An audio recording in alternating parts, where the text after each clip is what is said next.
जंगल के बीचों बीच एक घने और ऊंचे पेड़ पर एक चिड़िया और एक कौवे के घोंसले थे। कालू कौवे का घोंसला ऊपर था और रानू चिड़िया का घोंसला नीचे था। दोनों के घोंसलों में उनका एक एक बच्चा भी था। कालू कौवा अपना सर नीचे झुकाए रानू चिड़िया से कहता है, चिड़िया चिड़िया, मेरा जग्गू भूखा है, क्या तुम्हारे घोंसले में कोई दाना है? रानू चिड़िया कालू कौवे की तरफ देखते हुए कहती है, कौवे भैया, इस वक्त तो मेरे पास कोई भी दाना नहीं है। मेरा बेटा सो गया है। चलो हम दाना लेने जाते हैं, मुझे भी भूख लगी हुई है। ठीक है, मैं अभी आता हूँ। कालू कौवा अपने बेटे जग्गू कौवे से कहता है, जग्गू बेटा, मैं दाना लेने जा रहा हूँ। घोंसले से बाहर मत निकलना और कोई भी शरारत मत करना। पापा जल्दी आना, मुझे बहुत भूख लगी हुई है। कालू कौवा और रानू चिड़िया दोनों अपना अपना दाना लेने चले जाते हैं। कौवे भैया, आज हम मैदान की तरफ जाते हैं, हो सकता है हमें मैदान से दाना मिल जाए। लेकिन मेरा तो आज फल खाने को दिल है और जग्गू बेटा भी फल मांग रहा था। हम पहले दाना ढूंढ ले, बाद में फल ढूंढ लेंगे। कौवा और चिड़िया फिर से उड़ते हैं और मैदान में पहुंच जाते हैं। बैठे बैठे बोर हो रहा हूँ, मैं कूकू को तंग करता हूँ। जग्गू अपने घोंसले से निकलकर नीचे कूकू के पास आ जाता है। कूकू सोया हुआ था। जग्गू कौवा एक लंबा तिनका लेकर कूकू के कान में घुसा देता है। कूकू डरकर उठता है। कौन है? कौन है? जग्गू, तुमने तो मुझे डरा दिया। कूकू डर गया, कूकू डर गया। कूकू, मुझे भूख लगी हुई है, क्या तुम्हारे पास कुछ खाने को है? कूकू अपने घोंसले के तिनके हटाकर देखता है तो उसे घोंसले में गिरा हुआ एक पुराना दाना मिल जाता है। हाँ, ये एक दाना मुझे मिला है, ये दाना तुम खा लो। मम्मा चिड़िया और कालू कौवा दाना ढूंढ लेते हैं और मीठा फल लेने घने जंगल में जाते हैं। घने जंगल में एक पेड़ पर तोता बैठा हुआ था। रानू चिड़िया तोते से पूछती है, तोते भैया, ये मीठा फल आप कहाँ से लाए हो? ये मीठा फल मैं पूर्व की दिशा से लाया हूँ। अगर मीठा फल लेना है तो आपको भी पूर्व की दिशा में जाना होगा। क्या ये फल मीठा है? ऐसे कहते हुए कालू कौवा तोते के फल से एक चोंच खा लेता है। कौवे भैया, ऐसा मत किया करें। मैं तो देख रहा था कि फल मीठा है या कड़वा। तोता अपना फल उठाकर वहाँ से चला जाता है। कौवे भैया, अब हमें पूर्व की दिशा में जाना होगा। दोनों दोस्त फिर से उड़ते हैं। वो उड़ते उड़ते जंगल की पूर्व वाली दिशा में पहुँच जाते हैं। रानू चिड़िया को एक पेड़ से एक मीठा फल मिल जाता है, लेकिन अभी तक कालू कौवे को कोई भी मीठा फल नहीं मिला था। अचानक कालू कौवा ऊपर आसमान में खतरनाक चील को देख लेता है। कौवा शोर मचाता है, चिड़िया चिड़िया, ऊपर आसमान में चील है, हमें जल्दी से वापस जाना होगा। जग्गू और कूकू घोंसले में अकेले हैं। कालू भैया जल्दी करें, तेजी से उड़े। कालू कौवा और रानू चिड़िया बहुत तेजी से उड़ते हुए वापस अपने घोंसलों में पहुंच जाते हैं। पापा पापा, आपकी सांस क्यों फूली हुई है? आसमान में एक चील थी, बहुत तेज उड़कर आया हूँ। लो, तुम ये दाना खा लो। दाना? मैं तो दाना नहीं खाऊंगा, मैं तो फल खाऊंगा, फल। कुकू बेटा, एक ही फल मिला था, ले आप ये फल खा लें और मैं दाना खा लेती हूँ। तभी कालू कौवा रानू चिड़िया के पास आ जाता है। रानो, मेरा जग्गू दाना नहीं खा रहा, वो फल मांग रहा है, अब क्या करूं मैं? कुकू बेटा, आप दाना खा लें और ये मीठा फल आप अपने भाई जग्गू को दे दें। ठीक है मम्मा, मैं दाना खा लेता हूँ। कुकू अक्लमंद था, वो अपनी मम्मा की हर बात मान लेता था। ऐसे चिड़िया और कौवे के दिन बहुत अच्छे से गुजर रहे थे। एक दिन चील सुबह सवेरे ही उनके घोंसलों के ऊपर आकर उड़ने लगती है। कौवे भैया, अब चील ने ये रास्ता देख लिया है, हम अपने बच्चों को अकेले छोड़कर दाना लेने नहीं जा सकते। हम ऐसा करते हैं, एक दिन मैं दाना लेने जाऊंगा और तुम घोंसलों की रखवाली करोगी, और फिर दूसरे दिन तुम दाना लेने जाना और मैं घोंसलों की रखवाली करूंगा। रानू चिड़िया को कालू कौवे का उपाय पसंद आता है और वो मान जाती है। उस दिन कालू कौवा दाना लेने जाता है और रानो चिड़िया घोंसलों की रखवाली करती है। बड़ी चील कौवे और चिड़िया के घोंसलों से थोड़ी दूर आकर बैठ जाती है, लेकिन रानो चिड़िया उसे देख रही थी। रानो चिड़िया अपने पंख फैलाकर चील की तरफ जाती है तो चील तुरंत वहां से निकल जाती है। कालू कौवा दाना लेने गया हुआ था। कालू कौवे को एक मीठा फल मिलता है और थोड़ा दाना। मैं ये मीठा फल पंख में छुपाकर अपने बेटे के लिए ले जाता हूँ और रानो चिड़िया को दाना दे दूंगा। कौवा वापस जाता है। रानो चिड़िया, ये दाना मिला है, इसे आधा आधा कर लेते हैं। कौवे भैया, अच्छा ही हुआ जो मैं घोंसले में थी। वो चील तो उस सामने वाले पेड़ तक आ गई थी। रानो चिड़िया आधा दाना रख लेती है और कालू कौवा अपने घोंसले में चला जाता है। चूकू, घोंसले में छुपकर ये फल खा लो। पापा, आप क्या खाएंगे? मेरे पास दाना है। जग्गू फल खा लेता है और उसका पिता कालू कौवा दाना खा लेता है। दिन फिर से अच्छे गुजरने लगे। एक दिन कालू कौवा और दूसरे दिन रानो चिड़िया भोजन लेने जाने लगी। कालू कौवा मीठा फल अपने पंख में छुपाकर अपने बेटे के लिए ले जाता, लेकिन रानो चिड़िया को जो भी मिलता वो कौवे से बराबर बांट लेती थी। कौवे भैया, आज मुझे 2 फल मिले थे, एक फल आप रख लें और एक फल मैं रख लेती हूँ। एक दिन कालू कौवा दाना लेने गया हुआ था कि उसे उसका दोस्त बूढ़ा कौवा मिलता है। कालू, तुम बड़े हो, ताकतवर हो और बहुत ज्यादा चालाक, और वो चिड़िया कमजोर है। उसे तुम्हारी जरूरत है, ना कि तुम्हें उस कमजोर चिड़िया की। हाँ बुरे दोस्त, मैं चालाक भी हूँ और शक्तिशाली भी। तो फिर छोड़ो फिक्र उस चिड़िया के बच्चे की। जब चिड़िया दाना लेने जाए तो आराम से सो जाना। खाती है तो खाने दो चील को चिड़िया का बच्चा। ये तो मैंने सोचा ही नहीं, अब मैं ऐसा ही करूँगा। कौवा, जो पहले ही बहुत ज्यादा लालची था, अपने बुरे दोस्त की बात मान लेता है। कौवे भैया, मैं दाना लेने जा रही हूँ, आप मेरे और अपने घोंसले का ध्यान रखना। हाँ हाँ चिड़िया, चिंता ना करो, तुम जाओ, आज तुम्हारी दाना लाने की बारी है। रानो चिड़िया दाना लेने चली जाती है। कालू कौवा और उसका बेटा जग्गू कौवा दोनों सो जाते हैं। थोड़ी देर बाद बड़ी चील वहां आ जाती है। कुकू शोर मचाता है। कौवे uncle, Kalu uncle, Kalu uncle, मुझे बचाओ, चील आ गई है। लेकिन कालू कौवा तो सोया हुआ था। चील हमला करने ही वाली थी कि कुकू उड़कर झाड़ियों में छुपकर अपनी जान बचाता है। चील चली जाती है और कुकू की मम्मा भी आ जाती है। कुकू बेटा, आप यहाँ झाड़ियों में क्या कर रहे हैं? मम्मा, चील मुझे खाने आई थी, लेकिन कालू अंकल ने मुझे नहीं बचाया, वो सो रहा है, मैं बहुत मुश्किल से बचा हूँ। इसका मतलब कालू कौवा मुझे धोखा दे रहा है। मैं उसके घोंसले की हिफाजत करती हूँ और अपनी बारी वो सोया रहता है। दूसरे दिन कालू कौवे की दाना लाने की बारी थी। कालू कौवा दाना लेने जाता है और रानो चिड़िया बहुत अच्छी तरह दोनों घोंसलों का ध्यान रखती है। रानो चिड़िया सारा दिन अपनी नज़र ऊपर आसमान की तरफ रखती है। जब भी चील उस तरफ आती तो रानो चिड़िया अपने पंख फैलाकर चील को डराकर भगा देती। फिर से रानो चिड़िया की दाना लाने की बारी आ जाती है और कौवा घोंसलों का ध्यान रखने की बजाय सो जाता है। रानो चिड़िया बांस के पेड़ के पास जाती है और बांस के पेड़ से कहती है, बांस के पेड़, मुझे एक मजबूत लाठी दो जिससे मैं चील को भगा सकूं, ताकि वो दोबारा ना आए, और कौवे को सबक सिखा सकूं ताकि वो दूसरों को धोखा ना दे। बांस का पेड़ रानो चिड़िया को एक लाठी दे देता है। रानो चिड़िया वो लाठी लेकर वापस आती है। कौवा सोया हुआ था। आज कुकू भी सो गया था। बड़ी चील कुकू के पास आकर बैठी हुई थी। आज कई दिनों की मेहनत के बाद मांस मिल ही गया, आज मजा आएगा। रानो चिड़िया पीछे से आती है और जोर की लाठी चील की पीठ पर लगाती है।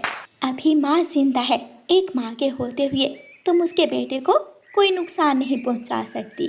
चील भागती है और पीछे मुड़कर भी नहीं देखती। रानो चिड़िया चील को दूर तक छोड़कर आती है। मम्मा, मैंने कहा था ना, कालू अंकल सो जाते हैं। देखें, कालू अंकल सोए हुए हैं। हाँ, मैं देख रही हूँ, उसे भी मज़ा चखाती हूँ मैं। रानू चिड़िया कौवे के घोंसले के पास जाती है और एक लाठी कौवे की पूंछ पर मारती है। कालू कौवा उठकर काई काई करने लगता है। क्या हुआ? क्या हुआ चिड़िया? इतना कुछ हुआ और तुम्हें पता ही नहीं। अगर मैं समय पर ना आती तो अब तक वो चील मेरे बेटे को खा गई होती। धोखेबाज कौवे। मैं सो गया था।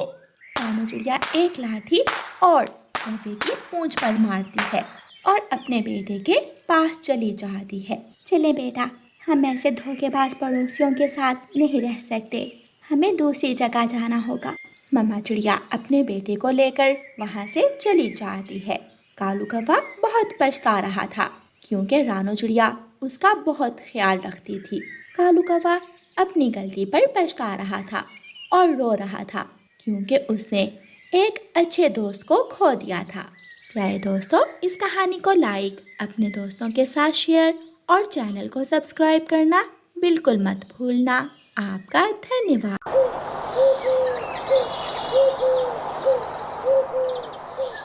सुंदर परी घने जंगल से जा रही थी कि वो मकड़ी के एक बड़े जाल में फंस जाती है और उसकी जादुई छड़ी दूर जा गिरती है। मैं तो बहुत बड़ी मुश्किल में फंस गई हूँ, अब क्या होगा? जब तक मेरी जादुई छड़ी मुझे नहीं मिल जाती, मैं इस जाल से नहीं निकल सकती। वो सुंदर परी बहुत परेशान थी और रो रही थी। कालू जी, मेरा तो आज दिल कर रहा है कि घने जंगल में जाकर ठंडी छांव में सोते हैं। दाना तो कबूतर के घर से चोरी करके खा लिया और मेहनत करना हमारा काम नहीं है, सोना ही तो है हमें, और क्या करना है। कौवा और कौवी घने जंगल में चले जाते हैं। गोरी सुंदर परी को मकड़ी के जाल में फंसा हुआ देख लेती है। कालू, कालू जी, वो देखो, वहाँ कोई है। दोनों कौवे वहाँ जाते हैं। कौवा, मेरी मदद करो, मेरी मदद करो। तुम तो खुद एक परी हो, हम तुम्हारी कैसे मदद कर सकते हैं? मेरी जादुई छड़ी वहाँ गिर गई है, आप मुझे मेरी जादुई छड़ी उठा कर दे दें, फिर ही मेरी सारी शक्तियाँ कम करती। ये बात सुनकर कौवा और कौवी एक दूसरे की तरफ देखते हैं। गोरी कौवी जाती है और वो जादुई छड़ी उठा लेती है। कौवा भी गोरी कौवी के पीछे ही चला जाता है। गोरी, ये जादुई छड़ी सुंदर परी को देने की बजाय हम अपने साथ ले जाते हैं और फिर सारे जंगल के पक्षियों पर राज करेंगे इस जादुई छड़ी के कारण। कालू जी, अच्छा ही हुआ जो हम आज इस दिशा में आ गए। अगर वो छोटी चिड़िया होती तो वो ये जादुई छड़ी इस सुंदर परी को लुटा देती। जादुई छड़ी, हमें भोजन दो। जादुई छड़ी से एक तेज रोशनी निकलती है और कौवों के सामने ढेर सारा खाना आ जाता है। कौवा तो खुशी से उछलने लगता है। दोनों कौवे पेट भरकर भोजन खाते हैं। आप मेरी जादुई छड़ी मुझे दे दें, मैं मर रही हूँ, मेरी सांसें यहाँ रुक रही हैं। माफ करना सुंदर परी, ये जादुई छड़ी हमारे बहुत काम आने वाली है। कौवा और कौवी जादुई छड़ी लेकर वहाँ से चले जाते हैं और सुंदर परी कौवों को जाता हुआ देखती रह जाती है। कालूपति जी, मुझे एक बड़ा सा घर चाहिए जो जंगल में सबसे बड़ा और सुंदर हो। तो फिर अभी ले देता हूँ मैं इस जादुई छड़ी से। जादुई छड़ी, हमें एक बड़ा सा घर दो। दूसरे ही लम्हे कौवों का पुराना और टूटा हुआ घर एक शानदार और बड़े घर में बदल जाता है। गोरी कौवी और कालू कौवा घर के अंदर जाते हैं। कालू जी, मुझे तो विश्वास ही नहीं हो रहा कि ये घर सच में हमारा है। तो और क्या चिड़िया का है? हाँ, याद आया। गोरी, हम इस जादुई छड़ी से कहते हैं कि चिड़िया का घर तोड़ दे, कैसा? फिर देखना कैसे रोती हुई छोटी चिड़िया हमारे पास आएगी। इतने में उनका बेटा जग्गू कौवा रोता हुआ घर में आता है। मम्मा मम्मा, मुझे कबूतर चाचा के बेटे कीकी और रानू आंटी के बेटे कुकू ने बहुत मारा है। कालू, लाओ दो मुझे ये जादुई छड़ी, मैं अभी जाकर उसे छोटी चिड़िया और गंदी आंखों वाले कबूतर को मजा सिखाती हूँ। गोरी कौवी कालू कौवे से वो जादुई छड़ी लेकर चिड़िया के घर जाती है। छोटी चिड़िया, तेरे बेटे की हिम्मत कैसे हुई मेरे बेटे जग्गू शेर को मारने की? मम्मा मम्मा, हम खेल रहे थे कि जग्गू ने आकर लड़ाई शुरू कर दी। गोरी, बच्चों की बातों को ज्यादा बढ़ाते नहीं है, जाने दो बात को। जाने कैसे दूं? अभी देखना मेरी जादुई छड़ी क्या करती है। जादुई छड़ी, इस छोटी चिड़िया के घर को तोड़ दो। दूसरे ही लम्हे चिड़िया का घर टूटकर नीचे गिर जाता है। चिड़िया अपने घर को टूटता हुआ देखकर बहुत दुखी हो जाती है। गोरी, तुम बहुत बुरी हो, बहुत गंदी हो तुम। अच्छा, मैं अभी बताती हूँ तुम्हें। जादुई छड़ी लगाओ 2-4 इस छोटी चिड़िया के। फिर वो जादुई छड़ी चिड़िया को मारने लगती है और गोरी कौवी ये सब देखकर हंसती रहती है। जाते जाते गोरी कौवी कबूतर का घर भी तोड़ देती है। कबूतर जब शाम को दाना लेकर वापस आता है तो उसका घर टूटा हुआ था। कबूतर अपना घर टूटा हुआ देखकर रोने लग जाता है। मेरे साथ ये किसने जुल्म किया? मेरा नया घर किसी ने तोड़ दिया। फिर वहाँ चिड़िया रोती हुई आ जाती है। कबूतर भाई, ये क्या, तुम्हारा घर किसने तोड़ दिया? मुझे क्या मालूम, मैं तो अभी अभी दाना लेकर आया हूँ, देखा तो मेरा घर टूटा हुआ था। उस दुष्ट कवि के पास एक जादुई छड़ी है, उसने उस जादुई छड़ी से मेरा घर भी तोड़ दिया है। अब हमें उस गोरी की बच्ची का कुछ ना कुछ करना ही होगा। प्यारे दोस्तों, रानो चिड़िया की ऐसी कहानियाँ सुनने के लिए YouTube सर्च बार में रानो चिड़िया की कहानी लिखें या फिर ये बटन दबाकर बोलकर कहें रानो चिड़िया की कहानी। चिड़िया घने जंगल से जा रही थी कि सुंदर परी चिड़िया को आवाज देती है। सुंदर परी, आप यहाँ कैसे? चिड़िया, वो दुष्ट कौवे मेरी जादुई छड़ी चुरा कर ले गए हैं। किसी तरह मुझे मेरी जादुई छड़ी उन कौवों से वापस ला दो, वरना वो उस जादुई छड़ी से सबको तंग करेंगे। सुंदर परी, उन दुष्ट कौवों ने मेरा और कबूतर का घर भी उस जादुई छड़ी के कारण तोड़ दिया है।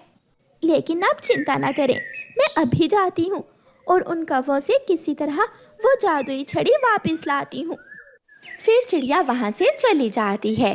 चिड़िया और कबूतर रात होने का इंतज़ार करते हैं और फिर जैसे ही रात होती है चिड़िया और कबूतर कौवे के घर की तरफ जाते हैं। कौवा और कौवी पेट भरकर भोजन खाने के बाद सोए हुए थे। कबूतर भैया, आप यहाँ बैठे, मैं आहिस्ता से जाती हूँ और जादुई छड़ी उठाकर ले आती हूँ। चिड़िया, ध्यान से जाना, अगर उन कौवों को पता चल गया तो मुसीबत खड़ी हो जाएगी। फिर चिड़िया चुपके से कौवों के घर में घुस जाती है। चिड़िया इधर उधर देखती है। अलमारी के ऊपर रखी हुई जादुई छड़ी चिड़िया देख लेती है। चिड़िया वो जादुई छड़ी उठाकर वहाँ से निकल जाती है। कबूतर और चिड़िया रात के अंधेरे में घने जंगल में जाते हैं और सुंदर परी की जादुई छड़ी उसे लुटा देते हैं। जादुई छड़ी मिलते ही सुंदर परी के शरीर में जान आ जाती है और वो कहती है, आपने मेरी मदद की, आप दोनों का बहुत बहुत धन्यवाद। सुंदर परी, उन दुष्ट कौवों ने हमारे घर तोड़ दिए हैं।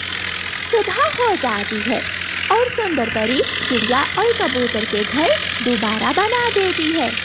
चिड़िया और कबूतर, आप बहुत अच्छे पक्षी हो, मैं हमेशा आपकी मदद करूँगी और अब उन दुष्ट कौवों को सजा मिलेगी। फिर सुंदर परी कौवों के घर जाती है और कौवों को घर से बाहर निकालकर पेड़ के साथ उल्टा लटका देती है और उन कौवों की खूब पिटाई करती है। सुंदर परी, हमें माफ कर दो। गोरी, अगर बुरे काम करोगी तो सजा तो मिलेगी ही। चिड़िया और कबूतर कौवों को पेट काट देकर खूब एंजॉय करते हैं।